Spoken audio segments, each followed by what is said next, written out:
Welcome to ఏనిస్. ఈరోజు మనం స్థానిక సంస్థల ఎన్నికలు మాత్రం పూర్తయ్యాయి.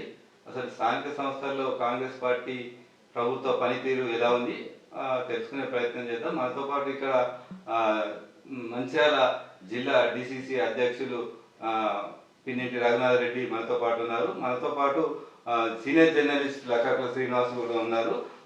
ఈ చర్చా కార్యక్రమంలో మనతో పాటు పాల్గొంటున్నారు. చెప్పండి రఘునాథ్ రెడ్డి గారు, అసలు ఈ మొత్తానికి రాష్ట్రంలో చూసుకుంటే కాంగ్రెస్ పార్టీ స్థానిక సంస్థల్లో ఎట్లా ఉంది? స్థానిక ఎన్నికల్లో రాష్ట్ర ముఖ్యమంత్రి రేవంత్ రెడ్డి గారు, అదేవిధంగా మంత్రివర్య సహచరులందరూ కూడా ప్రజా సంక్షేమ పథకాలు ప్రజలకు తీసుకోవడంలో మేము చాలా ముందున్నాం. వాటికి ప్రజలు ఆకర్షితులైనారు. ఎప్పుడెప్పుడు ఎదురు చూస్తున్నటువంటి స్థానిక ఎన్నికలు కొంత అభివృద్ధి విషయంలో కొంత ఇబ్బందులు పడ్డాయి. కేంద్ర ప్రభుత్వం వచ్చేటువంటి నిధులు రాలేక ఇబ్బందులు ఉన్నటువంటి సమయం లోపల కార్యకర్తలు గెలిచిన తర్వాత 2 సంవత్సరాల నుండి కార్యకర్తలకు ఎలాంటి పదవులు లేని సమయం లోపల పంచాయతీ ఎన్నికలు రాగానే ఉత్సాహంతో కార్యకర్తలు పాల్గొన్నారు. అదేవిధంగా ప్రజలు కూడా మేము చేసినటువంటి సంక్షేమ పథకాలకు ఆకర్షితులై ప్రజాప్రభుత్వం ప్రజల కోసం చేస్తున్న నమ్మకంతో ఈరోజు సర్పంచ్ ఎన్నికల్లో గొప్ప విజయాన్ని తెలంగాణ ప్రజలు కాంగ్రెస్ పార్టీకి అందించారు. ప్రభుత్వం చేస్తున్న ఎలాంటి సంక్షేమ కార్యక్రమాలు, అభివృద్ధి కార్యక్రమాలు స్థానిక సంస్థల్లో విజయం సాధించి పెట్టిన అంటే మేము చేసే సంక్షేమ పథకాల ప్రకారం చూసుకుంటే ఇవాళ మేము మహిళలందరికీ కూడా ఉచిత బస్సు ప్రయాణం ఇచ్చినాం. సుమారుగా 8 కోట్ల మంది ప్రజలు దాన్ని ఉపయోగించుకున్నారు మహిళలు. అదే కాకుండా అన్నిటికైనా ముఖ్యంగా ప్రజలు మమ్మల్ని నమ్మింది ఎక్కడంటే గత 15 సంవత్సరాలుగా ఇవ్వలేనటువంటి గుర్తింపు కార్డు, రేషన్ కార్డుకు వీళ్ళు ప్రజలు మాకు ధన్యవాదాలు మాకు ఆ ఓటు రూపంగా తెలిపిళ్ళు. అదేగాక ఇలా మేము చెప్పలేనటువంటి అంటే ప్రజలకు మేము అందుబాటులో తెస్తామని చెప్పకుండా ఇలా అమీరైనా గరీబ్ అయినా ఏ తిండి తింటాడో ఆ సన్న బియ్యాన్ని ఇలా ప్రజలకు అందజేసాం. ఆ ప్రజలు ఆ సన్న బియ్యానికి ఆహ్లాద పట్టేళ్ళు. అదే కాకుండా ఇలా మేము రైతులకు ఏకకాలంలో 2 లక్షల రూపాయల రుణమాఫీ చేసినాం, పెట్టుబడి సాయం అందించినాం. ఎవరైతే గరీబ్ ఉన్నారో 200 యూనిట్ల కరెంటు ఫ్రీగా ఇచ్చినాం. గ్యాస్ కేవైసీ గ్యాస్ ఏదైతే ఉందో 500 రూపాయల గ్యాస్ ఇచ్చినాం. అందులో కొంత టెక్నికల్ ప్రాబ్లమ్లో కొంత ఇబ్బందులైనా దాన్ని వాళ్ళు ప్రజలు ఆకర్షించారు. వాళ్ళకు మేము చేసినటువంటి ఏదైతే ప్రజాప్రభుత్వం చేసే సంక్షేమ పథకం ఏదైతుందో దానికి వాళ్ళు ఆ రుణం తీర్చుకోవడానికి ఇలా కాంగ్రెస్ పార్టీకి ఓటేసింది. చెప్పండి, మీరు అంటే ఇప్పుడు ఈ కాంగ్రెస్ పార్టీతో పాటు చాలా పెద్ద మొత్తంలో కూడా ప్రతిపక్ష పార్టీలు విజయం సాధించినాయి. అసలు కాంగ్రెస్ ప్రభుత్వం చేసిన అభివృద్ధికి ఓట్లు వేశారని కాంగ్రెస్ పార్టీ నాయకులు చెప్తున్నారు.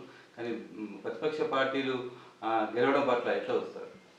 నమస్కారం. ముఖ్యంగా ఈ డిబేట్లో నాతో పాటుగా పాల్గొన్న మిత్రులు కాంగ్రెస్ జిల్లా అధ్యక్షులు రఘునాథ్ గారికి స్వాగతం.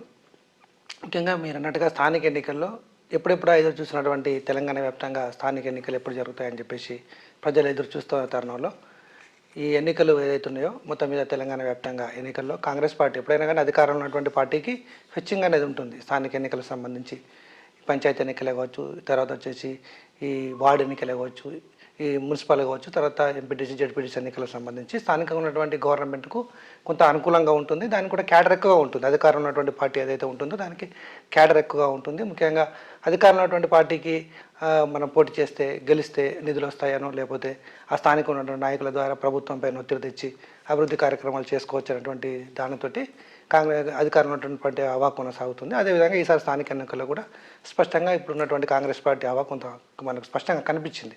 సుమారుగా 1200 పైచిలుకు పంచాయతీ ఎన్నికల్లో చూసుకున్నట్టయితే 7500 పైగా పంచాయతీలలో కాంగ్రెస్ పార్టీ తన మెజార్టీని కొనసాగించింది 3 విడతల్లో. అదేవిధంగా 10 ఏళ్ళు అధికారంలో ఉన్నటువంటి బీఆర్ఎస్ పార్టీ కామన్ కొంత ఇంటర్ క్యాడర్ ఉంటుంది. వాళ్ళు కూడా 3500 వరకు పైచిలుకు వాళ్ళు కూడా రావడం జరిగింది. భారతీయ జనతా పార్టీ కూడా ఈ మధ్య కాలంలో వాళ్ళు కూడా అనేక కార్యక్రమాలు చేపడతా ఉన్నారు, ప్రజల్లోకి వెళ్తున్నారు. కాబట్టి వాళ్ళని కూడా కొంతమేర ప్రజలు ఆదరించినటువంటి పరిస్థితి కనిపించింది. అదేవిధంగా స్వతంత్రులు రెబల్స్ కానివ్వండి, ఇతరత్ర కానివ్వండి, టికెట్ ఆశించి దక్కని వాళ్ళు వివిధ పార్టీల నుంచి వాళ్ళు కూడా పోటీ చేస్తూ ఉంటారు. అలా అబ్జెక్ట్లీ వాళ్ళు ఏదో రకమైన పార్టీకి మళ్ళీ వెళ్ళేటువంటి అవకాశం ఉంటుంది. ఓవరాల్గా పంచాయతీ ఎన్నికల్లో కొంతమేర ప్రభుత్వ పనితీరు, ప్రభుత్వం చేసినటువంటి కార్యక్రమాలు కొంతమేర ఇంపాక్ట్ అవుతాయి. దాంతో స్థానిక సమస్యలు కూడా కొంతమేర ఇంపాక్ట్ అవుతాయి. దాంతో అభ్యర్థుల గుణగణాలు, స్థానిక ఉన్నటువంటి సమస్యలను ఎవరు లేవనెత్తుకుంటారో వాటన్నిటి కూడా ఆ మేరకు ఎన్నికలు జరిగినని చెప్పుకోవచ్చు. ముఖ్యంగా అధికార పార్టీ తనకు అనుకున్నట్టుగానే తను అనుకున్నటువంటి సీట్లు సంపాదించి ప్రతిపక్షాలు కూడా ఉనికిని కాపాడుకున్న సీట్లు సంపాదించుకోవడం జరిగింది.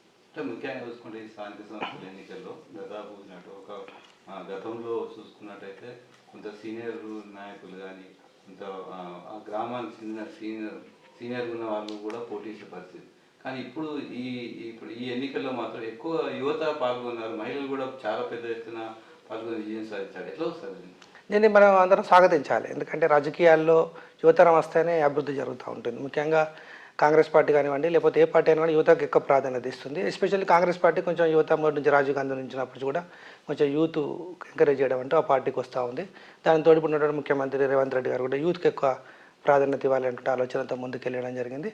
ముఖ్యంగా యువత చదువుకున్న వాళ్ళు వచ్చారు. సంతోషకరమైన విషయం ఏంటంటే ఈసారి గతంలో పాలిటిక్స్లలో ఆ ఊర్లో ఉన్నటువంటి పెద్ద మనుషులు ఆ కులాల ఆధిపత్యం ఉండేది. అట్లా కాకుండా చదువుకున్న వాళ్ళు వచ్చారు. చాలా దాన్ని మనం స్వాగతించాలి. రాజకీయాలు చదువుకున్న వాళ్ళు వస్తే ఒక విజన్ ఉంటుంది, డెవలప్మెంట్ చేయాలంటే ఆలోచన ఉంటుంది. దానికి ప్రతి గ్రామ పంచాయతీలో మనకు స్పష్టంగా కనిపించింది. అక్కడక్కడ చాలా చోట్ల కూడా ఈసారి యూత్ ఎక్కువగా పార్టిసిపేట్ చేయడం జరిగింది. ఆ పాత రాజకీయ నాయకుల కంటే ఎక్కువ యువతరానికి ఎక్కువ టికెట్లు కూడా పార్టీలు కూడా అట్లా ఇచ్చినాయి. ఆ విషయంలో మనం పార్టీలను కూడా ఎంకరేజ్ చేయాల్సిన అవసరం ఉంది. అదేవిధంగా యువత కూడా వాళ్ళు చదువుకున్న వాళ్ళు కాబట్టి వాళ్ళు కొన్ని హామీలు కూడా ఇవ్వడం జరిగింది. దానిని మనం చదువుకున్న వాళ్ళు ప్లస్ యువత ఈ రెండు ఈసారి వచ్చినాయి. అంటే మనం కొంచెం స్థానిక ఎన్నికల్లో గ్రామ పంచాయతీలు అభివృద్ధి జరుగుతాయి. వాళ్ళు ప్రశ్నిస్తారు, ప్రభుత్వాన్ని ప్రశ్నిస్తారు. కాబట్టి ఆ నిధులు తెచ్చుకోవడం వల్ల వాళ్ళకు అవకాశం ఉంటుంది. అంటే గతంలో గ్రామాల అభివృద్ధి అంటే రోడ్లు కానీ డ్రైనేజీలు కానీ కరెంటు ఇవి మాత్రమే కొంత ప్రజలకి తీసుకుపోయి ఓట్లు తెచ్చుకునే ప్రయత్నం చేసే పార్టీలు. ఇప్పుడు అట్లా కాకుండా డిఫరెంట్గా ఏం జరిగిందంటే ప్రతి గ్రామంలో యువతకు ఒక లైబ్రరీ లాంటివి కానీ ఇంటర్నెట్ సౌకర్యం సిస్టమ్స్ పెట్టి మేము లైబ్రరీ ఏర్పాటు చేస్తాము, లేకుంటే బస్ షెల్టర్స్ ఏర్పాటు చేస్తాము, లేకుంటే టాయిలెట్స్ పబ్లిక్గా చేస్తాము. కొంత యువతకు ఆకర్షణగా చేసిండ్రు. అసలు ఈ స్ట్రాటజీ ఈసారి ఉపయోగించారు. దీన్ని ఎట్లా వస్తారు? అదే మనం ఇందాక మీరు అన్నట్టుగా అదే మార్పు అంటే యువత దాని విజన్ అదే విధంగా ఉంటుంది. ఇప్పుడు ఏముంది, ప్రజలు ఏం కోరుకుంటున్నారు అదే కావాలి.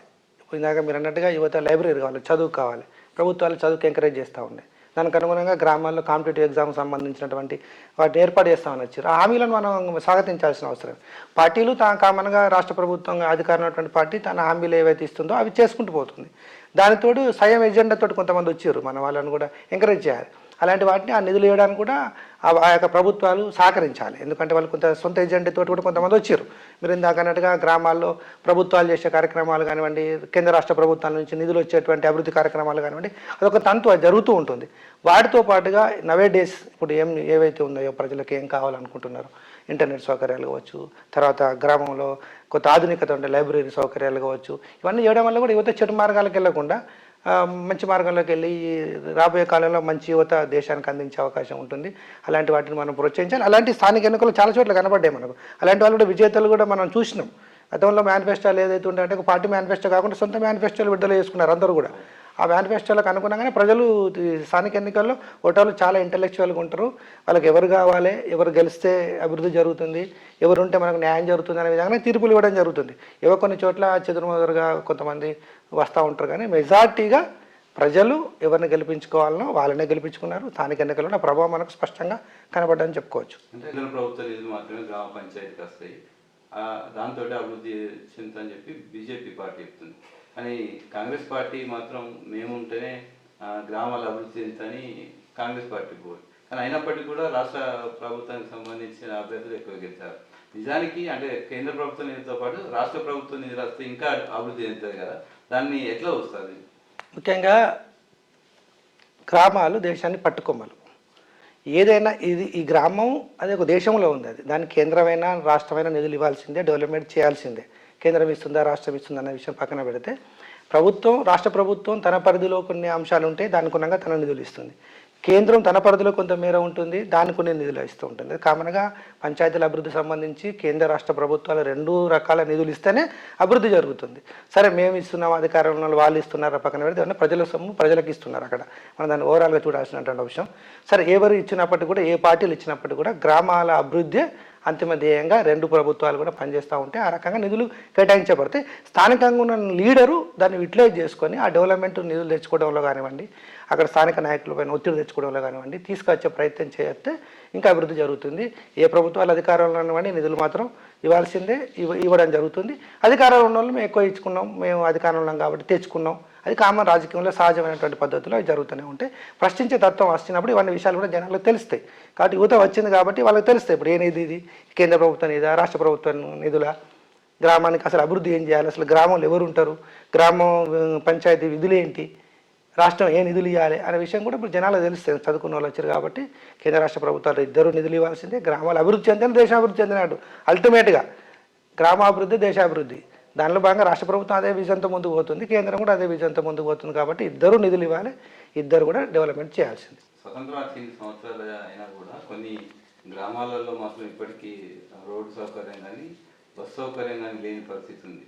దీన్ని ఇంత యువత ముందుకు వచ్చింది ఇప్పుడైతే, అంటే ఇప్పుడు నెక్స్ట్ ఎట్లా ఉండబోతుంది? తప్పకుండా, ఎందుకంటే కొన్ని చోట్ల ఇంటీరియర్ ప్లేసులలో అభివృద్ధి జరగలేదు అనమాట. వాస్తవం కనిపిస్తుంది, మన కళ్ళ ముందు కనిపిస్తుంది. అక్కడ ఉన్నటువంటి పరిస్థితులే కావచ్చు, అక్కడ నాయకత్వం లోపమే కావచ్చు, ఒక నాయకునికి ఒక రకమైన విజన్ ఉంటుంది. ఇప్పుడు మన రకరకాల ముఖ్యమంత్రులను చూసుకుంటూ వచ్చిన రాష్ట్రంలో ఒక నాయకునికి ఒక విజన్ ఉంటుంది. ఎన్టీ రామారావు విజన్ ఒక స్టైలు, చంద్రబాబు నాయుడు విజన్ ఒక స్టైల్, రాజశేఖర రెడ్డి గారి విజన్ ఒక స్టైలు, ఇప్పుడు కేసీఆర్ విజన్ ఒక స్టైలు, ఇప్పుడు ఉన్నటువంటి రేవంత్ రెడ్డి గారి విజన్ ఒక స్టైలు, దేశంలో ప్రధానమంత్రులను చూసిన నెహ్రూ ఆయన పంచవర్ష ప్రణాళికలు అంటూ ఆయన విజన్ ఒక స్టైలు, వాజ్పేయి గారి విజన్ ఒక స్టైలు, రాజీవ్ గాంధీ ఆయన విజన్ ఒక స్టైలు, అంటే యువత శాస్త్ర సాంకేతిక రంగాల్లో అది. ఇప్పుడు మోడీ గారిది ఒక స్టైలు, అంటే ఒక్కొక్క విజన్ ఒక్కొక్క రకంగా పాలకులది ఉంటా ఉంటుంది. వాళ్ళు దాని ప్రకారం వాళ్ళు ఆ యొక్క అభివృద్ధి కార్యక్రమాలు చేసేటువంటి అవకాశం ఉంటుంది. మీరు చెప్పండి, ఈ ఉమ్మడి ఆదిలాబాద్ జిల్లాలో మాత్రం పెద్ద మొత్తంలో కాంగ్రెస్ పార్టీ అభ్యర్థులు గెలిచారు. కొంత బీజేపీ ఎమ్మెల్యేలు ఉన్న కాన్స్టిట్యున్సీలో మాత్రం బీజేపీ కొత్త వచ్చినట్టుగా మనకు తెలుస్తుంది. ముఖ్యంగా మీ జిల్లాలో ఎట్లా ఉంది కాంగ్రెస్ పార్టీ? మంచిర్యాల జిల్లా విషయానికి వస్తే 306 సీట్లు ఉన్నాయి. ఇక్కడ పంచాయతీ గ్రామ పంచాయతీ ఎన్నికలు జరిగినాయి. అంటే 300 సీట్లకు ఎన్నికలు జరిగినాయి, 3 పంచాయతీలకు ఎన్నికలు జరగలేదు. 300 పంచాయతీ ఎన్నికల్లో మేము మెజార్టీ సీట్లు గెలుచుకున్నాం. 221 సీట్లు మేము గెలుచుకున్నాం. ఇవాళ కేవలం 45 సీట్లకు పరిమితం అయిపోయింది టీఆర్ఎస్ పార్టీ, అంటే ప్రతిపక్షంగా ఉన్నటువంటి పార్టీ. బీజేపీ అనేది ఆల్టర్నేటివ్గా అక్కడ ఉన్నటువంటి స్థానికంగా ఉన్నటువంటి పంచాయతీలో ఉన్నటువంటి పరిస్థితులకు అనుగుణంగా బీజేపీ సానుభూతి పరులు గెలిచిండు.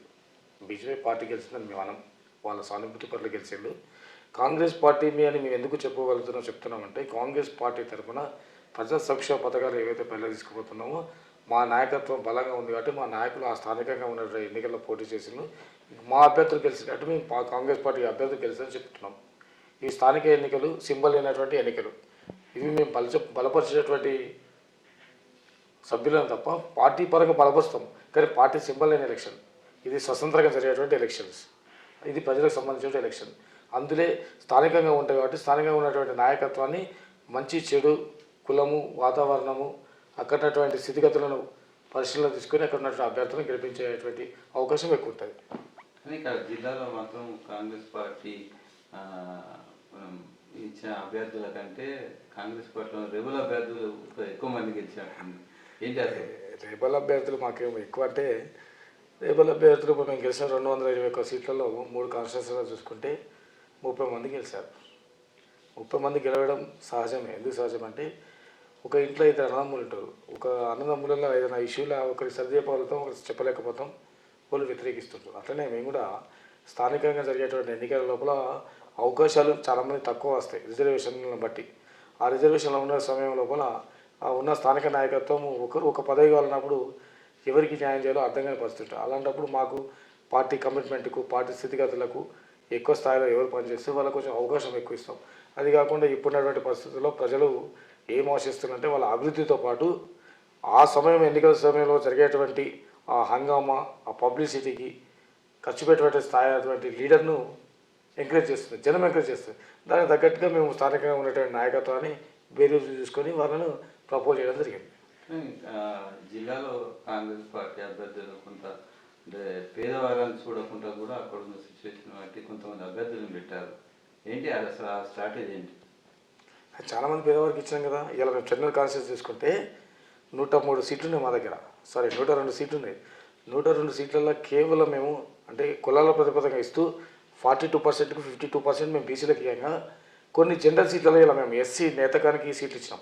27 సీట్లు ఇచ్చినాం చెన్నూరు కాన్స్టిట్యూన్సీలో. 27 మంది సర్పంచ్ అభ్యర్థులను ఎస్సీ నేతకాన్ని గరీబులను నిలబెట్టినాం. నిలబెట్టి అభ్యర్థులలో మాకు ఇలా 22 మంది గెలిచింది. వాళ్ళు స్థానికంగా ఆర్థికంగా లేనటువంటి వాళ్ళే కదా. అలాంటి వాళ్ళు మేము ఎంకరేజ్ చేస్తాం. ఇలా స్థానికంగా వాళ్ళ నాయకత్వాన్ని పెంపొందించినాం.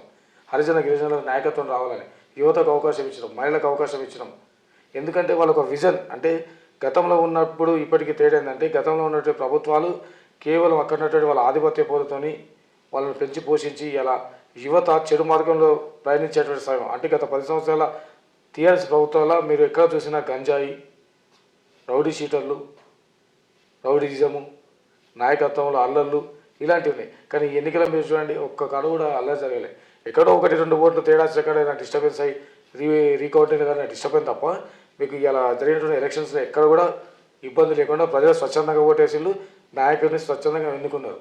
గతంలో గత 10 సంవత్సరాల కింద మీరు స్థానిక ఎలక్షన్ చూసుకుంటే ఎన్నో కొట్లాటలు, ఎన్నో కేసులు, ఆర్థికంగా నష్టపోయినలు, హాస్పిటల్ పాలైనలు, కుటుంబ తగాదాలు పెరిగిపోయినాయి. ఈసారి ఎక్కడ కూడా అలాగే జరగలేదు. అంటే ప్రజలు కాంగ్రెస్ ప్రభుత్వం ఈ జిల్లాలో ఉన్నటువంటి శాసనసభ్యులు గౌరవనీయులు వివేక్ వెంకటస్వామి గారు మంత్రి గారు, మన మంచిర్యాల ఎమ్మెల్యే ప్రేమసారావు గారు, వినోద్ గారు, అక్కడ వేమ బొజ్జి గారు, వీళ్ళు ప్రజలతో సత్సంబంధాలు అని నిరంతరం ప్రజాసేవలో ఉన్నారు. కొంత హెల్త్ ప్రాబ్లం వల్ల మా ఎమ్మెల్యే గారు ఒక 3-4 నెలలకు వెళ్తే అందుబాటులో లేదు స్థానిక ఎమ్మెల్యే గారు తప్ప మిగతా ఎమ్మెల్యేలు అందరూ కూడా వారానికి 3 నుండి 4 రోజులు ప్రజలకు అందుబాటులో ఉన్నారు. అట్లా ప్రజలు మమ్మల్ని ఆదరిస్తుంది. ఇలా ప్రభుత్వ పరంగా ప్రభుత్వ పథకాలు ఇలా మేము గొప్పగా చెప్పుకుంటాం. ఇలా మంచిర్యాల నిజవర్గానికి వస్తే ఇలా ఇంటర్మీడియట్ స్కూల్ ఇచ్చి ఖర్చు మేము 250 కోట్లతోని ఇలా ఎన్నడో గతంలో కట్టినటువంటి ప్రభుత్వ పాఠశాల బిల్డింగ్లకంతా మేము మరమ్మతులు చేస్తున్నాం కొత్త కోట్లాది రూపాయలు పెట్టి. ఇలా వాళ్ళకు వాటర్ వచ్చే విధంగా ప్లాంట్లు పెట్టినాం. అంటే వాళ్ళకి ఫర్నిచర్ ఇస్తున్నాం, ఎడ్యుకేషన్ సిస్టమ్ డెవలప్ చేస్తున్నాం. దాంతోపాటు ఇలా హెల్త్ సిస్టంలో కూడా ఇలా మాకు మెడికల్ కాలేజ్ వచ్చింది. ఇలా మహిళా శిశు కేంద్రం మునిగిపోతుంటే కూడా దాన్ని తీసుకొచ్చి పట్టణ నడిబొడ్లో మాకు స్థానిక ఎమ్మెల్యే ప్రేమసారావు కట్టేస్తారు. అట్లా మేము చెన్నూరులో 100 పడకల ఆసుపత్రి గతంలో ప్రభుత్వం ప్రకటించింది, కానీ నిర్మాణం దశలో ఆగిపోయింది. దాన్ని ఇలా పునర్నిర్మాణం చేస్తున్నాం మేము. బెల్లంపల్లిలో మాకు ఇలా గవర్నమెంట్ హాస్పిటల్ చూస్తే అద్భుతంగా ఉంది. అంటే మేము ప్రజలకు అందుబాటులో తీసుకొస్తున్నాం. స్వచ్ఛందంగా ప్రజలకు ఏదైతే సేవ చేయాలని ఆకాంక్షని తెలంగాణ రాష్ట్ర ప్రభుత్వంలో ముఖ్యమంత్రి రేవంత్ రెడ్డి గారు ఉన్నారో జిల్లాలో ఉన్నట్టు మా శాసనసభ్యులు మా నాయకత్వం కూడా ఎలాంటి అవకతవకలకు పాల్పడకుండా ప్రజల సంక్షేమం కోసమే పాటుపడుతున్నాం. కానీ ప్రతిపక్ష పార్టీ నాయకులు కాంగ్రెస్ పార్టీ 420 హామీలు ఇచ్చింది, అభివృద్ధిలో శూన్యం ఉంది అని చెప్పి ఎంత ప్రచారం చేసినప్పటికీ కూడా కాంగ్రెస్ పార్టీ విజయం సాధించడం పట్ల ఎట్లా వస్తారు? రైట్. ప్రతిపక్ష పార్టీకి ఏముంది, వాళ్ళు 10 సంవత్సరాలు అధికారం ఉన్నారు. అధికారం కోల్పోయిన తర్వాత అధికార దాహం తీరలేదు. వాళ్ళ అధికారం ఉన్నప్పుడు కమిషన్ల పేరు చెప్పి దోచుకున్నారు. ఇవాళ మన కళ్ళ ముందు చూస్తున్నటువంటి కాళేశ్వరం ప్రాజెక్ట్ కానీ, సుందీల ప్రాజెక్ట్ కానీ ఇలాంటి ప్రాజెక్టులు ఇలా మునిగిపోయినాయి. దాని ప్రాజెక్టు ఎస్టిమేషన్ బట్టి దాని ఎస్టిమేషన్ పెంచి 1 కోట్ల రూపాయలు వాళ్ళు చేసిండ్రు. మనం చెప్పాల్సిన అవసరం లేదు. వాళ్ళ కుటుంబంలో ఉన్నటువంటి గౌరవనీయులు మాజీ పార్లమెంట్ సభ్యురాలు ఎమ్మెల్సీ కవిత గారు వాళ్ళు ధైర్యంగా చెప్తున్నారు. ఏం జరిగిందని వారే చెప్తున్నారు. మనం చెప్పాల్సినటువంటి పరిస్థితి లేదు. ఈ చెన్నూరు నిజవర్గానికి వస్తే పాల్క సుమన్ గారు ఉండే. పాల్క సుమన్ గారి పరిస్థితి ఏంటంటే మనకు తెలుసు, చూసిన ప్రజలు ఏ విధంగా ఎలగొట్టిందని తెలుసు. ఇక బాల్క సుమార్ గారు వచ్చేసి ఏం మాట్లాడుతుండ్రు, నేను ప్రజల మధ్యలో ఉంటా, ఇక్కడ ఏది గుండాయిజం నడుస్తుంది, లేకపోతే ఇలా ఇసుక దోపిడీ అవుతాయి. ఇసుక దోపిడీ మేము చేసింది కాదు. ఇసుక అనేది వాళ్ళ సిస్టమ్ ఉన్నప్పుడే టెండర్ ప్రక్రియ పాలన చేసిండు. వాళ్ళ దశ రాత్రి 12 తర్వాత తెల్లారేసరికి ఒక 100 ట్రిప్పులు ఇలా బ్లాక్లో బయటి. ఇక చూడండి మార్నింగ్ 6 to 6 వరకు గవర్నమెంట్ ఏదైతే టెండర్ ఇచ్చిందో టెండర్ ప్రకారంగానే ఆ ఇసుక అక్కడ తీస్తాం తప్ప ఒక్క తట్ట కూడా ఎక్కువ తీస్తలేదు. అది వాళ్ళు ఆత్మవిమర్శ చేసుకోవాలి. ప్రతిపక్ష పార్టీలో ఏముంది, ఆ రోజు వాళ్ళు గుండాయిజం రౌడీజం చేసి వాళ్ళు ఆ టైంలోనే అంత రౌడీజం చేసిన 40-50 సీట్ల కంటే గెలివే సర్పంచ్. ఇలా మేము స్వచ్ఛందంగా ప్రజలకు వదిలేసినాం. ప్రజలు వాళ్ళ ఓటు హక్కును వినియోగించుకొని స్వచ్ఛమైనటువంటి నాయకులు, ప్రజలకు అందుబాటులో నాయకులు ఎన్నికల కోసం వాళ్ళ ఫ్రీడమ్ ఇచ్చినాం. ఇలా చూడండి, ఇలా కాంగ్రెస్ పార్టీ చెన్నూరు రిజర్వర్గానికి వస్తే మాకు Congress with in the Congress అన్నదమ్ముల లెక్క గొడవ లెక్క మేము 73 మంది ఇలా కాంగ్రెస్ గెలిచింది. ఇలా మంచిర్యాల కాన్స్టిట్యూన్సీ పరిస్థితి వస్తే మేము 48 సీట్లు గెలిచినాం. ఇలా బెల్లంపల్లి కాన్స్టిట్యూన్సీకి అయితే ఇలా 79 సీట్లు గెలిచినాం. ఇలా ఓవరాల్గా చూసుకుంటే బీఆర్ఎస్ 45కే పరిమితం అయిపోయింది. వాళ్ళు ఇండిపెండెంట్ క్యాండిడేట్ వాళ్ళ ఖాతాలు వేసుకొని మాకు ఎక్కువ గెలిచామని చెప్పుకుంటారు. మేము లెక్కలతో పనిలేదు. ప్రజా సంక్షేమము, ప్రజల పక్షాన ఉండి ప్రజలకు సేవ చేసేటువంటి నాయకత్వం కల్లా మాకు శాసనసభ్యులు వాళ్ళు ప్రజా సంక్షేమం కోసం పాటుపడతారు. అంటే ప్రజలు కాంగ్రెస్ పార్టీకి ఓటు వేయడానికి ముఖ్యంగా ఏం దోహదపడింది చెప్పింది కదా క్లియర్గా. ప్రజలకు కావాల్సింది ఏంటి, వారికి పొద్దున్న లేవగానే ఒక పని ఉండాలి, కడుపు నిండాలి, వాళ్ళ పిల్లలు చదువుకునే అవకాశం కావాలి, ప్రయాణ సౌకర్యం కావాలి, ఇవి వాళ్ళకి కావాలి, అవి మేము అందించినాం. ఇంతకుముందుకు చెప్పినాం, కోటేశ్వరుడైనా అదే రైస్ తినాలి, గరీబుడైనా అదే రైస్ తినాలి. ఆ రైస్ వాళ్ళకి అవకాశం అంటే ఆ సన్న బియ్యాన్ని మేము అందజేస్తున్నాం. ఇలా ఎలక్ట్రిసిటీ ప్రతి పల్లెలో మేము ఎలక్ట్రిసిటీ ఇలా 200 యూనిట్లు ఫ్రీగా ఇస్తున్నాం. వాళ్ళకి అంతకంటే ఏం కావాలి? ఇప్పుడు టీఆర్ఎస్ గవర్నమెంట్లో 200 యూనిట్ అంటే 800 రూపాయలు వాళ్ళు కట్టాల్సి ఒకటి, ఇవాళ 800 రూపాయలు వాళ్ళకి మేము మైనస్ చేసినట్టే కదా. అంటే ఇలాంటి సంక్షేమం ఇలా పల్లెటూరులో మీరు చూడండి, ఆ బిల్డింగ్స్ మేము మంచి Jabardasth buildings, primary school building కానీ, హై స్కూల్ బిల్డింగ్ కానీ అంటే రీకన్స్ట్రక్షన్ స్టార్ట్ చేసి ఇలా వాళ్ళకి అందుబాటులో తీసుకొచ్చినాం. ఇలా విద్యా వ్యవస్థను బాగుపరచడం. ఇలా మా ప్రభుత్వం రాగానే వచ్చినటువంటి 90 రోజుల లోపల 46,000 ఉద్యోగాలు ఇచ్చినాం మేము. ఇలా టీఎస్సీ కానివ్వండి, గ్రూప్ 1, గ్రూప్ 2, 3 కానివ్వండి, బ్యాక్లాగ్ పోస్ట్ కానీ 46,000 ఉద్యోగాలు ఇచ్చినాం. 10 సంవత్సరాలు తెలంగాణ ఉద్యమం, 10 సంవత్సరాలు తెలంగాణ ఉద్యమంలో పోరాడినటువంటి యువకుడు 10 సంవత్సరాలు తెలంగాణ రాష్ట్రంలో ఉన్నటువంటి ఉద్యోగుడు అంటే 20 సంవత్సరాలు, అప్పటికే 20 సంవత్సరాలు ఎడ్యుకేషన్, 20 సంవత్సరాలు అంటే 40 సంవత్సరాలు ఉండడానికి ఉద్యోగం రాలే. కానీ మేము అధికారులకు వచ్చిన తర్వాత 40 సంవత్సరాలకు ఉద్యోగం కూడా ఇచ్చాం. అది వాళ్ళ ఆలోచన ఉంది కదా, ప్రజలకు ఏం చేసినామని వాళ్ళకి తెలిసింది కదా. ఎక్కడ కూడా దోసుకోలేదు కదా, దోపిడీ చేయలేదు కదా. ఇలా స్వచ్ఛంగా మా కార్యకర్తలు దోసుకోలేకో దోపిడీకోలేదు, పనిచేయడానికి సిద్ధంగా ఉన్నారు, ప్రజల మధ్యలో ఉన్నారు. అందుకే ఇలా మేము గెలవగలిగాం. కాంగ్రెస్ పార్టీ అంటేనే దోపిడీకి ముఖ్యంగా కాంగ్రెస్ పార్టీ అని చెప్తారు. దాన్ని ఎక్కువ మొత్తంలో ప్రతిపక్ష పార్టీలు ప్రచారం కూడా చేశాయి. దీన్ని మీరు ఎట్లా చూస్తారు? ఇప్పుడు కాంగ్రెస్ పార్టీ దోపిడీకి గురి చేసిందంటే మీకు ఒక ఎగ్జాంపుల్ చెప్తాను. నేను 36 సంవత్సరాలు కాంగ్రెస్ పార్టీలో ఉన్నా. 36 సంవత్సరాల్లో నాకు ఊహ తెలిసి నేను 18 సంవత్సరాలు నేను అధికారంలో లీడర్గా వివరించిన. నా ఆర్థిక పరిస్థితి, నా స్థితిగతులు, నేను ఉన్నటువంటి వ్యవస్థ, ఇలా నా కమిట్మెంటు ప్రజలకు తెలుసు, పత్రికలకు తెలుసు, ఏందని తెలుసు. మేము దోచుకున్నామా, దోపిడీ చేసినామా అనేది తెలుసు.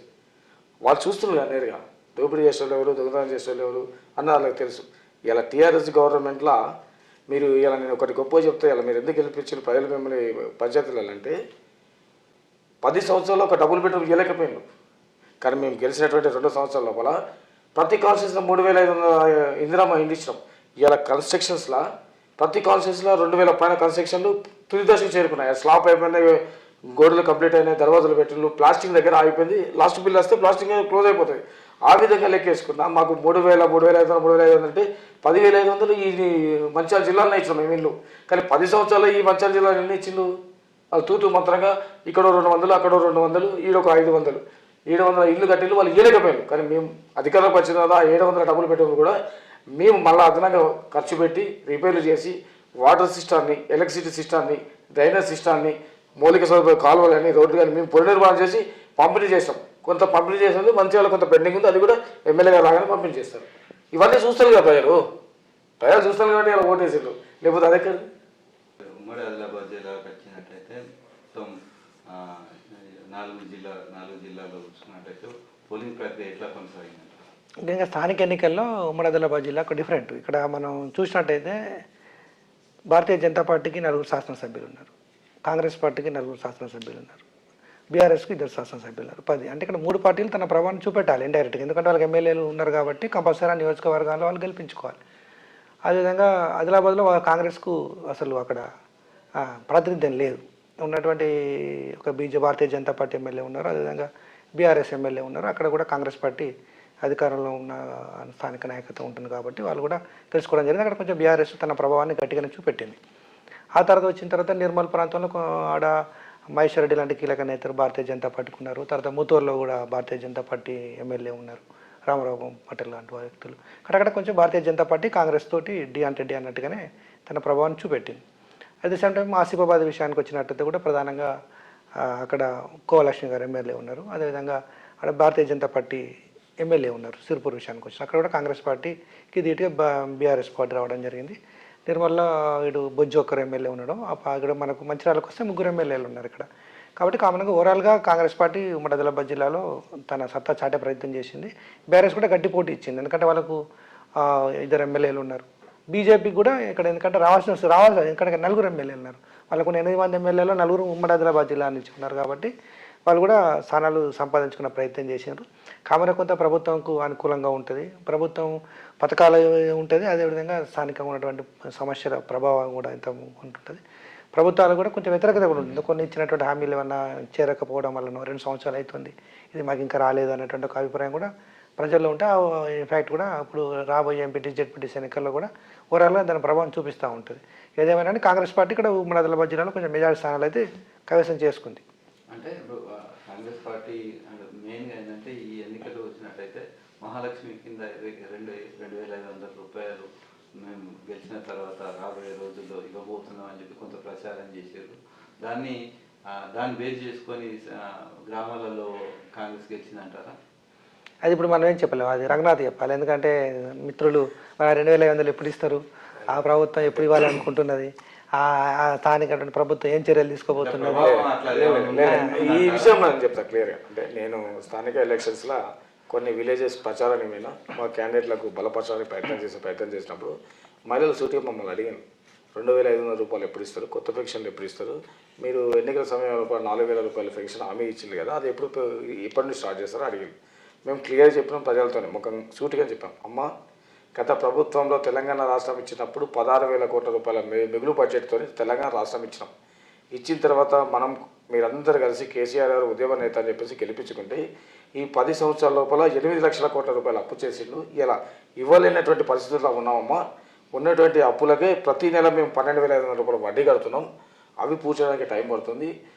వాటితో పాటు మీకు సంక్షేమ పథకాలు ఇవ్వాలి, సన్నబియ్యం కానివ్వండి, లేకపోతే ఇందిరమ్మ ఇండ్లు కానివ్వండి, లేకపోతే ఎలక్ట్రిసిటీ 200 యూనిట్లు కానివ్వండి, గ్యాస్ 500 రూపాయల గ్యాసే కానివ్వండి, ఇలా పథకాలు మీకు ఇస్తూనే ఉన్నాం. కొన్ని మేము చెప్పని ఇవి చేస్తున్నాం. రైతు బంధు ఇచ్చినాము, రైతు రుణమాఫీ ఇచ్చినాం, ఇవి చేస్తున్నామమ్మా. మీ 2,500 రూపాయల గృహలక్ష్మి అంటే చాలా ఎక్కువ అవుతుంది.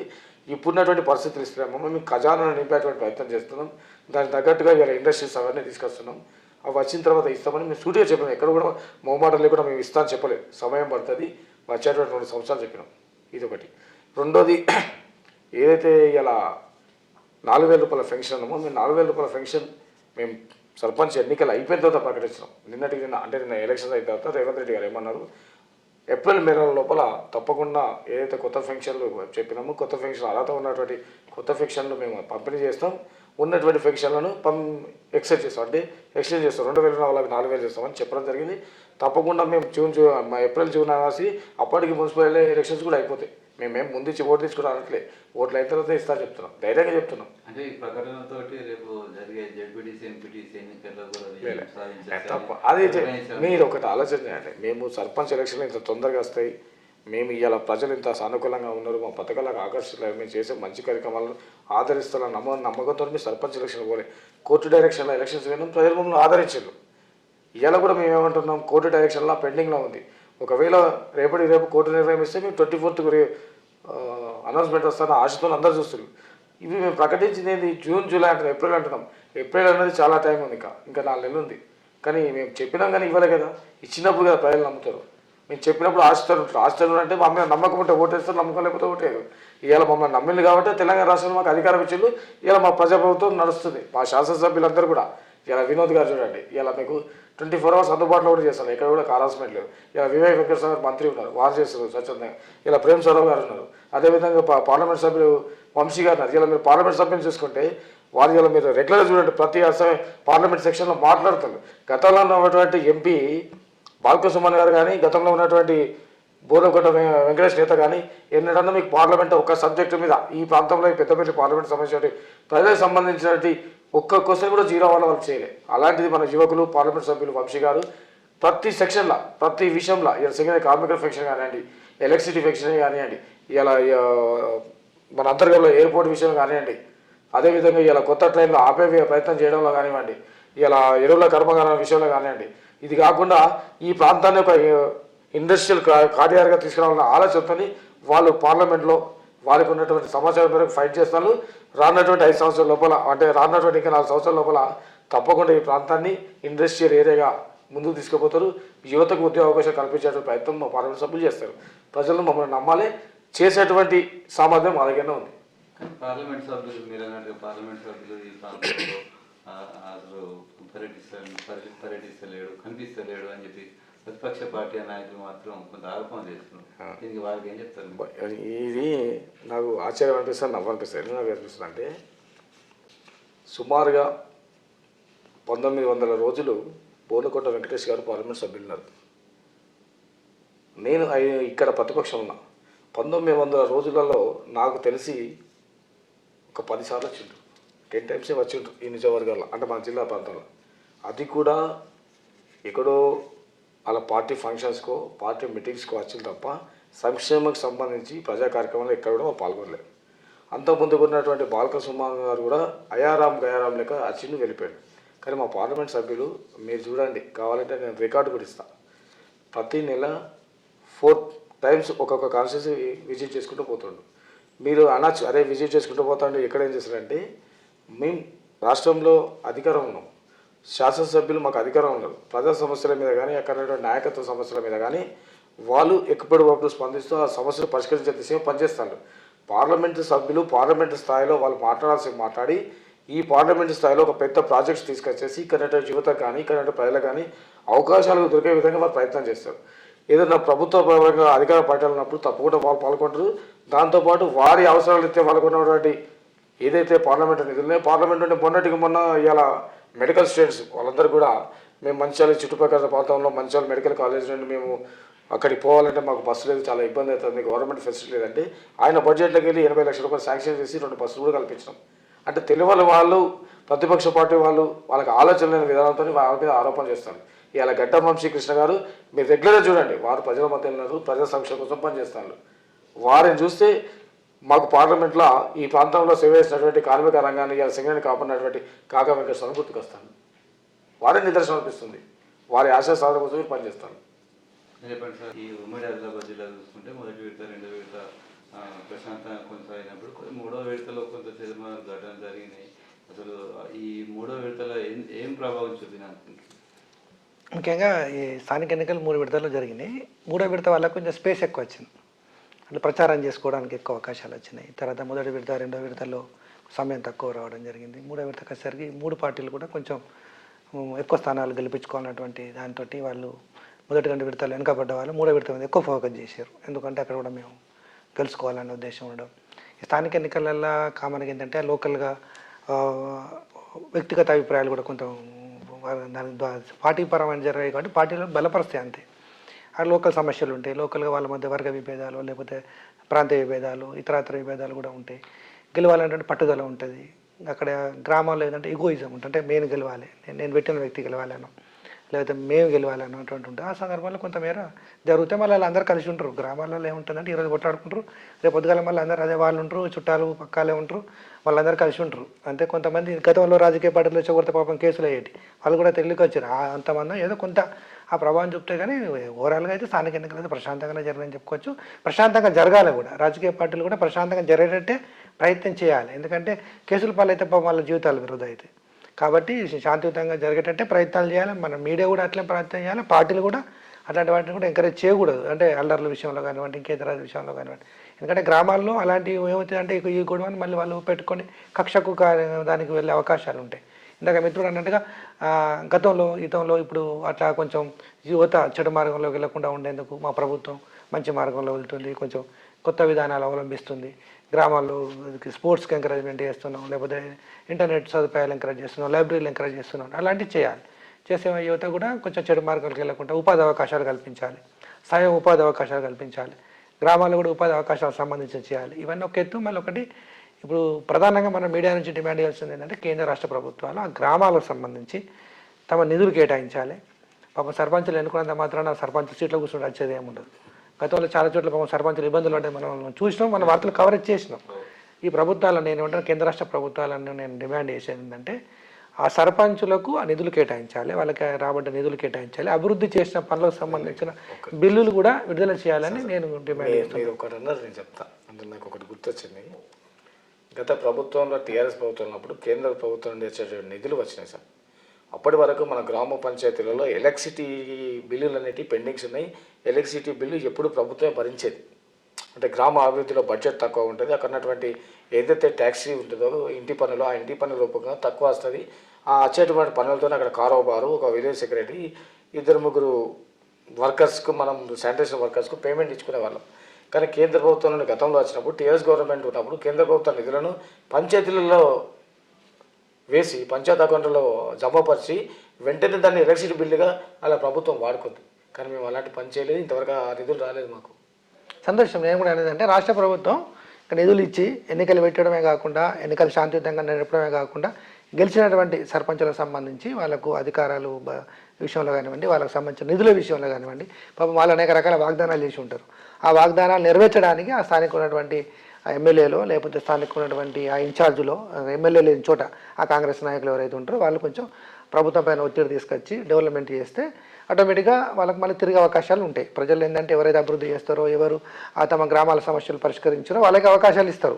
అల్టిమేట్ ప్రభుత్వం ఇక్కడ మనం ఎన్ని చెప్పినప్పటికీ కూడా ప్రజలకు ఒక విజన్ అనేది ఉంటుంది, వాళ్ళకు క్లారిటీగా ఉంటారు.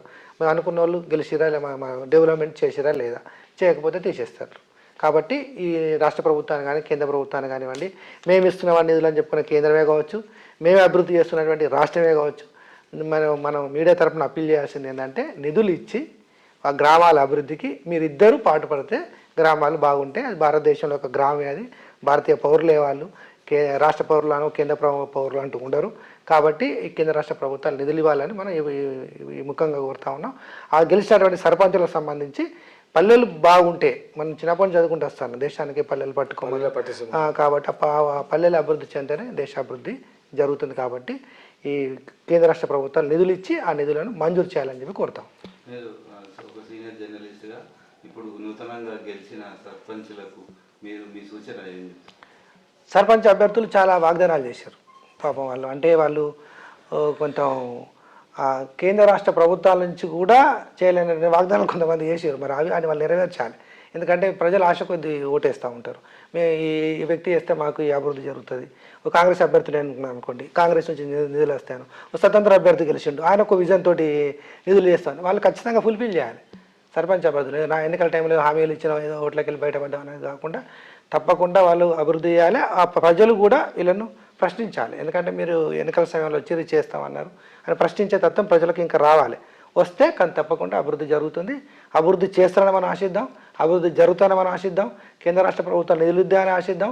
పాజిటివ్ ధోరణిగా ఉంటే డెఫినెట్గా ఆ యొక్క కార్యక్రమాలు తప్పకుండా జరుగుతాయి. మేము ఒకటి అడుగుతాం, పంచాయతీ ఎన్నికల సందర్భంలో మీరు మాట్లాడుతున్నప్పుడు ఇది బాగానే ఉంది. ఇలా మేము చాలా బాధగా ఉన్నాం తెలంగాణ రాష్ట్రంలో. అంటే నేను ఒక కాంగ్రెస్ పార్టీ నాయకుడిగానే బాధపడుతున్నా, అదేవిధంగా రెండోది ఒక ప్రజల్లో మనిషిగా బాధపడుతున్నా. గత ఎన్నికల లోపల 4 పార్లమెంట్ సీట్లు అప్పుడు బీజేపీ గెలిచారు. అప్పుడు కూడా రాష్ట్రంలో 2 కేంద్ర మంత్రి పదవులు ఉన్నాయి. ఇవాళ కూడా 8 సీట్లు బీజేపీ గెలిచింది, సరి సమానం కాంగ్రెస్తో పాటు గెలిచింది. 8 మంది పార్లమెంట్ సభ్యులు ఉన్నారు. వాళ్ళ దగ్గర కూడా ఇలా 2 మంత్రి పదవులు ఉన్నాయి, క్యాబినెట్ ర్యాంకులు.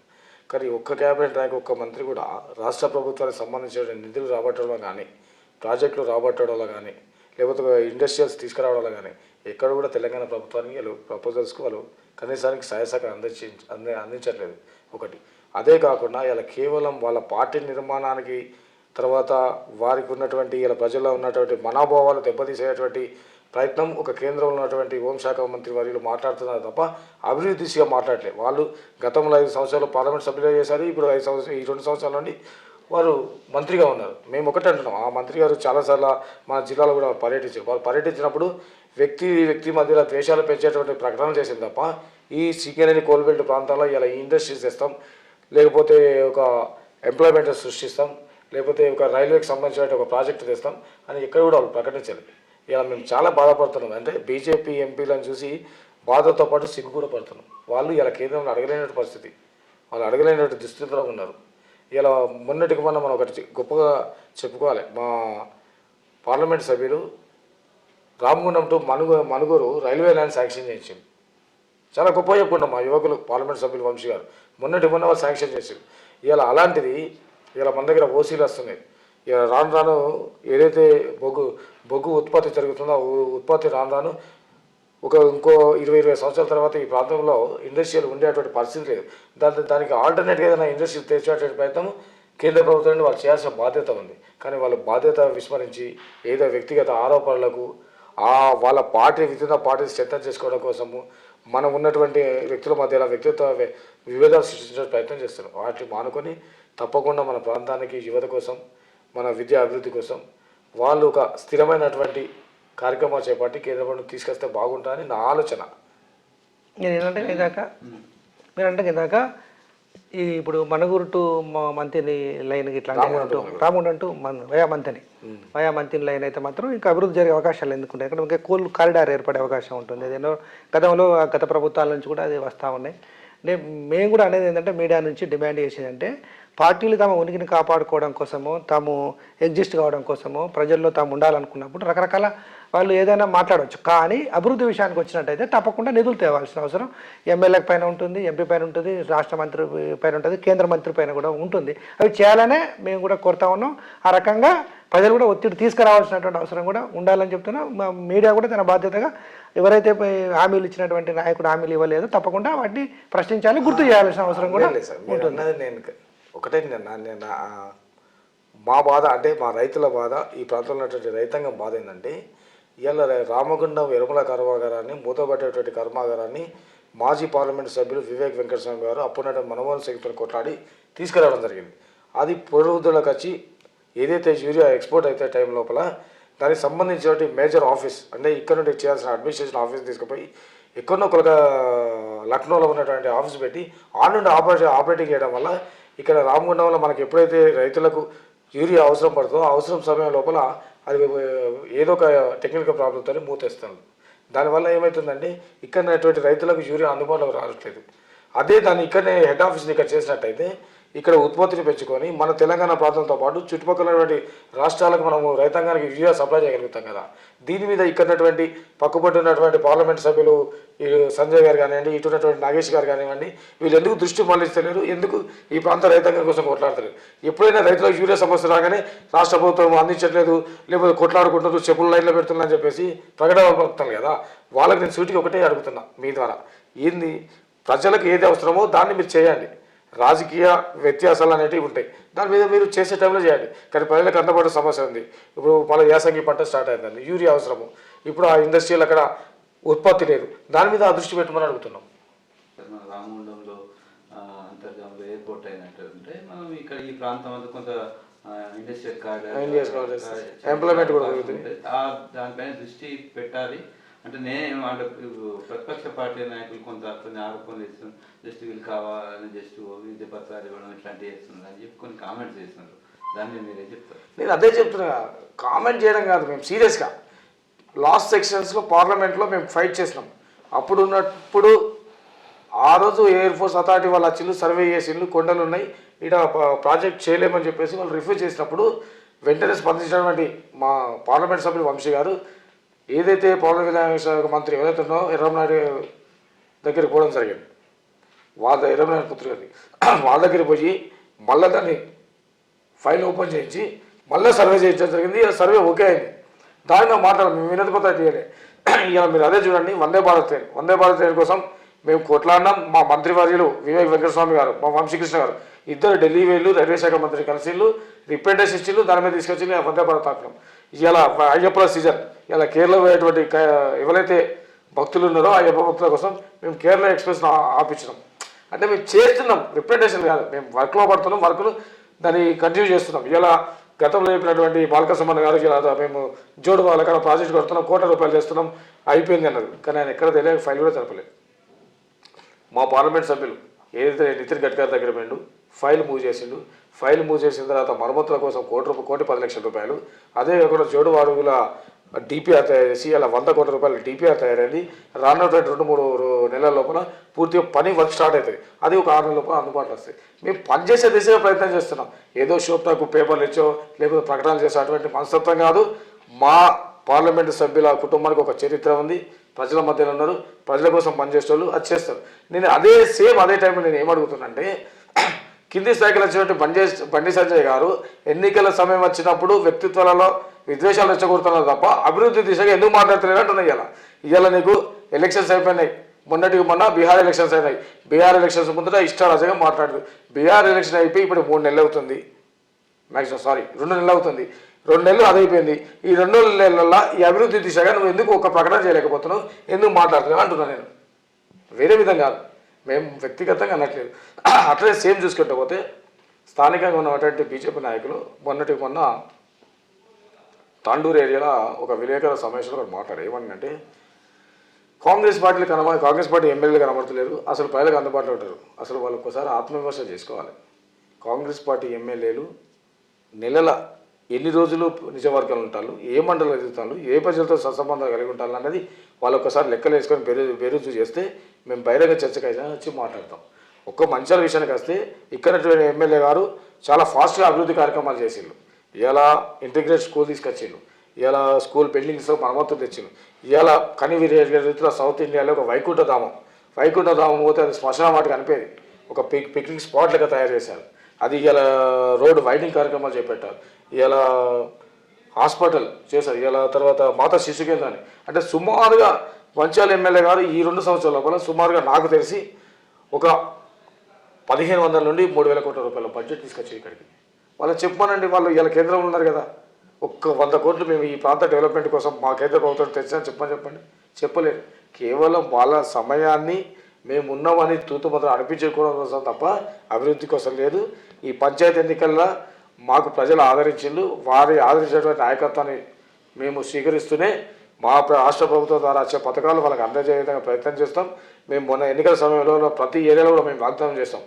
ప్రతి గ్రామ పంచాయతీలో మా 5 సంవత్సరాలు పూర్తయ్యే లోపల ప్రతి గ్రామ పంచాయతీలో 250 నుండి 300 ఇల్లు నిర్మించి పేదలకు అందజేస్తామని మేము చెప్పడం జరిగింది క్లియర్గా. దాంట్లో వెనుక లేదు. దాంతోపాటు మౌలిక వసతులు అయినటువంటి ఏదైతే డ్రైనేజ్ సిస్టమ్ కానీ, కాలువలు కానీ, ఎలక్ట్రిసిటీ కానీ, ఆ చుట్టుపక్కల మండల కేంద్రానికి అందుబాటులో ఒక హెల్త్ సెంటర్లు కానీ మేము చేస్తామని చెప్తున్నాం. తప్పకుండా ఈ 3 సంవత్సరాల ప్రభుత్వం మాకు ప్రయాణించే సమయం ఉంది. వచ్చేటువంటి 5 సంవత్సరాలు మాయే అయినా కానీ ఈ 3 సంవత్సరాల్లో మేము ఏవైతే అనుకున్నామో అవి చేస్తాం. కాంగ్రెస్ ప్రభుత్వం కేంద్ర ప్రభుత్వం నుంచి 300 కోట్ల నిధుల కోసం మాత్రమే సర్పంచ్ ఎన్నికలు పెట్టి అని చెప్పి బీజేపీ నాయకులు ఆరోపిస్తున్నారు. మీరే చెప్తారు? ఇప్పుడు పంచాయతీరాజ్ చట్టాన్ని తీసుకొచ్చింది కాంగ్రెస్ ప్రభుత్వం. పంచాయతీరాజ్ చట్టాన్ని తీసుకొచ్చి ఆ చట్టం ద్వారా పంచాయతీలో ఉన్నటువంటి ప్రజలకు సంబంధించిన మౌలిక వసతుల కోసం ఆ ఏర్పాటు చేసి వాళ్ళ సౌకర్యార్థం వాళ్ళు డెవలప్ అవ్వాలి. ప్రజలు మా పల్లెలన్నీ కూడా డెవలప్ అయ్యి పట్టణాలకు పరుగులు తీసే విధంగా ఉండాలని చెప్పేసి ఆ చట్టాన్ని తీసుకొచ్చి ఆ డబ్బులు ఆ రోజు నేరుగా రాష్ట్ర ప్రభుత్వ ఖజానా పోకుండా పంచాయతీలో పోవాలని చెప్పేసి రాజీవ్ గాంధీ గారు చట్టం తీసుకొచ్చింది. కానీ మేము తీసుకొచ్చే చట్టం ఈ ఎన్నికలు పోతుండే ఆశ్చర్యకరంగా ఉంది. ఇవాళ ఆశ్చర్యకరంగా ఎందుకు ఉందని అంటే ఇవాళ ఎన్నికలు ఇలా కొత్త కాదు. కాకపోతే కొంత ఈ రాష్ట్ర ప్రభుత్వము ఎన్నికల దృష్ట్యా తర్వాత ఈ మేము రిజర్వేషన్ల దృష్ట్యా కొంత లేట్ అని అంతే తప్ప ఇది రొటీన్ 5 సంవత్సరాలు చేయాల్సినటువంటిది ఏ ప్రభుత్వం వచ్చా చేయాల్సిందే. దీంట్లో మేము కొత్తగా చేసింది ఏం లేదు కదా. మీరు ఈ జిల్లా ప్రజలకు మేము ఒకటే చెప్తున్నాం ఇప్పుడు ప్రజలకు. మేము ఇలా ఏం చెప్పినాం, గత బీఆర్ఎస్ ప్రభుత్వంలో తెలంగాణ రాష్ట్ర ఉద్యమం సమయం లోపల కేసీఆర్ గారు ఒక బూచి చూపించారు. ఏం చూపించారు? తెలంగాణ నుండి నిధులు దోచుకోబోతాను, తెలంగాణ అభివృద్ధి చెందలేదు, తెలంగాణ నష్టపోయింది, మన ఉద్యోగాలు పోయినాయి, మన ఊపిరికి పోతుంది, మనల్ని బానిస లెక్క చూస్తున్నారని ఆ రోజు ఉద్యమం చేసిండు. తెలంగాణ ప్రజలందరూ కేసీఆర్ నమ్మిండు మనం తెలంగాణ రావాలని చెప్పేసి అందరితో పాటు మేము విత్ కాంగ్రెస్ పార్టీ కూడా ఫైట్ చేసాం. తెలంగాణ రాష్ట్రం తెచ్చుకున్నాం. తెలంగాణ రాష్ట్రం మనం తెచ్చుకున్నప్పుడు ఏమన్నా మనము నిధులు, ఉద్యోగాలు, ఉపాధి వీటి మీద మనం కొట్లాడినాం. ఇవాళ ఆ సిస్టమ్ అంతా కూడా ఎక్కడైనా చేసింది కనబడలే. నిధులన్నేమో కేటీఆర్ గారు, కేసీఆర్ గారు, హరీష్ రావు గారు, సంతోష్ రావు గారు, కవితారావు గారు 5గురికి నిధులు సమకూరినాయి. ఉపాధి కూడా వాళ్ళ కుటుంబానికి వచ్చినాయి. ఇలా నిధులు రాష్ట్ర ప్రభుత్వం ఎక్కడ పెట్టిందో మీరు చూడండి. అక్కడికి రానటువంటి ప్రాజెక్టుల మీద పెట్టింది, కోట్లాది రూపాయలు పెట్టింది. ఇలా మిషన్ భగీరథ మీరేమన్నారు, ఇంటికి నల్ల ఇస్తా నీళ్ళు ఇస్తాడు. 10 సంవత్సరాల మిషన్ భగీరథ ఇప్పటికిప్పుడు మనం ఎక్కడైనా పోయి చూద్దాం. ఏ ఊర్లన్నా ఒక 100 మందికి నీళ్ళు వచ్చినట్టు చూపెట్టమని ఎక్కడ చూపించలేదు. తర్వాత ఇలా చెరువుల పూడిక అన్నారు. చెరువుల పూడికల మీద ఎన్ని కోట్ల రూపాయలు వృధా అయినా చూడండి. ఇలా అంటే వాళ్ళు మట్టి తీసి పైసలు దోచుకున్నారు అంతే తప్ప అభివృద్ధి ఎక్కడ చేయలేదు. ఇవాళ మేము చెప్పట్లేదు. ఇక క్లియర్గా శ్రీమతి కవిత గారు వారు ఇంటికెళ్ళి బయటకు వచ్చి ఆమె రోజు చెప్తుంది, మా అన్న ఏం చేసిండు, మా బావ ఇట్లా చేసిండు, మన ఇంకోని ఇట్లా చేసిండు, మా నాయన ఇట్లా చేసిండు, మా నాయన కళ్ళకు గంతలు కట్టిండు, వీళ్ళందరూ ఇట్లా దోచుకున్నారని ఆమె చెప్తుంది. దీంట్లో మేము చెప్పాల్సింది ఏం లేదు కదా. మేము అభివృద్ధి కోసం పనిచేస్తూ ఉంటున్నాం. ఇవాళ మా రేవంత్ రెడ్డి గారు క్లియర్గా ఉన్నారు. వారు ఎక్కడైనా మీరు పట్టుకొని నేను పొరపాటు చూడమంటాను. ఇవాళ కేటీఆర్ గారు విచ్చల వీడియో మాట్లాడుతున్నారు, నోటికి ఏదైతే మాట్లాడుతున్నారు. ఆయన ఇలా పరిస్థితి ఏంటనేది మీకు అర్థమైంది. ఇలా మా చెన్నూరు శాసనసభ మంత్రి గారు మీరు ఒక్కసారి ఆయన ఎక్కడైనా ఒక రూపాయన కనీసానికి కాన్స్టిట్యూన్సీలు ఎక్కడన్నా అవినీతి కానీ ఇలా మొన్న బాలకృష్ణ కూడినేదని మేము ఎక్కడన్నా కూడినేదని చేస్తామా? స్థానిక ఎన్నికల్లో ప్రశాంతంగా జరిగినాయి. ఎక్కడ కూడా మేము పోలీసు వాళ్ళను పవర్ చూపించలేదు, పోలీసు వాళ్ళని ఎక్కడ ఇబ్బంది పెట్టలేదు, అధికారులను ఎక్కడ ఇబ్బంది పెట్టలేదు. సామరస్యంగా ఇలా మా నాయకత్వము మిగతా పార్టీలను కూడా ఎక్కడ డిస్టర్బ్ చేయలేదు. అదే వారు ఉన్నప్పుడు బెదిరించుడు గూండాయుధం చేసుడు యూనానిమస్ కోసం రాత్రి ఎత్తుకపోవడం అలాంటి జరిగినాయి. ఇప్పుడు చూడండి ప్రశాంతమైన వాతావరణంలో ఇలా చెన్నై వచ్చేవరకు వల్ల మాకు 6 యూనానిమస్ అయినాయి. మేము ఎక్కడ కూడా ఇబ్బంది పెట్టలేదు, వాళ్ళు యూనానిమస్ చేసుకున్నారు. చెప్పు అంటే మేము ప్రజల పక్షాన నీతిగా పనిచేస్తున్నాం కదా. మేము ఇలా ఒకటే మంచాల పైన ఒకటే చెప్తాం, కాంగ్రెస్ పార్టీ పక్షాన ప్రజలందరూ కూడా మాకు నమ్మి ఓటేసిళ్ళు. ఇలా ఆ నమ్మినటువంటి నమ్మకాన్ని మేము అమ్ము చేయకుండా ప్రజలు ఏదైతే కోరుకున్నారో వారికి కోరికలు తగ్గట్టుగా రాష్ట్ర ప్రభుత్వ నిధులతోని సాధ్యమైనంత వరకు ఇక్కడ తీసుకొచ్చి వాళ్ళకు సంక్షేమం కోసం చేసే ప్రయత్నం చేస్తాం. అదే కాకుండా మనకు ఒక అదృష్టం ఏంటంటే మనకు సిఆర్ఎస్ నిధులు, డిఎంఎఫ్ నిధులు, ఎస్డిఎఫ్సి నిధులు మిగతా జిల్లాల కంటే మన కోల్బెల్ట్ ప్రాంతం కాబట్టి కోల్ సెస్ ఉంది కాబట్టి ఆ వచ్చే నిధులు ఈ ప్రాంతంలో ఖర్చు పెట్టే విధంగా ప్రయత్నం చేస్తాం. మా అందరి కోరిక కూడా ఉంది, తప్పకుండా ఇండస్ట్రియల్ కారిడార్ అనేది మా పార్లమెంట్ సభ్యులు తెస్తారని నమ్మకం ఉంది. ఉద్యోగ అవకాశాలు కల్పిస్తాం. ఇప్పుడు సింగరేణి ప్రాంతంలో మూతపడ్డటువంటి బాయిలు కానివ్వండి, ఓసీల మీద కానివ్వండి, సోలార్ పవర్ ప్లాంట్ తీసుకురమ్మంటున్నాం. ప్రత్యక్షంగా పరోక్షంగా వాటిలో ఉద్యోగ అవకాశాలు ఈ ప్రాంతంలో ఉన్నటువంటి యువతకు టెక్నికల్ నాన్ టెక్నికల్ అందజేసే ప్రయత్నం చేస్తామని చెప్తున్నాం. ఓకే, థ్యాంక్ యూ, నమస్కారం. మనం మొత్తానికి కాంగ్రెస్ పార్టీ ఈ సభ పంచాయతీ ఎన్నికల్లో మాత్రం కాంగ్రెస్ పార్టీ అభ్యర్థులు విజయం సాధించడానికి కాంగ్రెస్ పార్టీ చేసిన సంక్షేమ పథకాలు అభివృద్ధి దోహదపడ్డాయని చెప్పి మనతో పాటు డిసిసి జిల్లా అధ్యక్షులు పిన్నింటి రఘునాథ్ రెడ్డి తెలిపారు. ఈ చర్చలో పాల్గొన్న senior journalist doctor Srinivas, DCC అధ్యక్షులు పిన్నింటి రఘునాథ్ రెడ్డిలకు కృతజ్ఞతలు. మళ్ళీ కలుద్దాం. నమస్కారం.